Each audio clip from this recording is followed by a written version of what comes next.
দর্শক, আমি এখন দাঁড়িয়ে আছি ঝিনাইদহের সবথেকে বড় বাজার, ইলিশের বাজারে। এই আজকে ইলিশ মাছ কত করে এবং কত করে বিক্রি করছে এটা আপনাদের আমি জানাবো।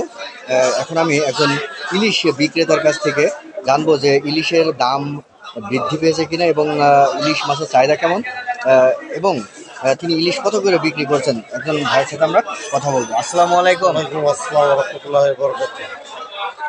হ্যাঁ, বর্তমানে ইলিশ আপনি কি কি ইলিশ আমার এখানে 4 রকম সাইজ আছে।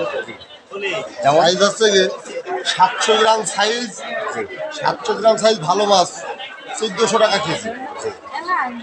আর আছে 900 গ্রাম 950 গ্রাম সাইজ, এইগুলো হচ্ছে আপনার 1500 টাকা কেজি।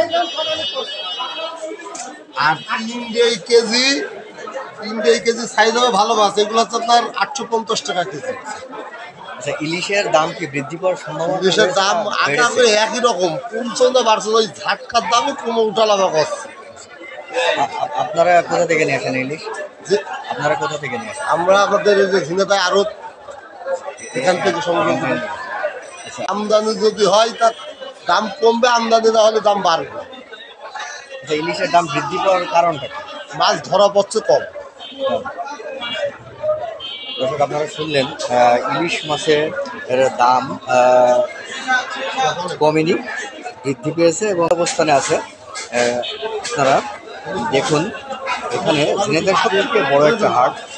এই হাটে প্রতিদিন মাছ বিক্রি হয় এবং এখানে বিভিন্ন প্রকারের মাছ আছে। আপনাদের একটু জায়গায় আমি রাউন্ড করে এই যে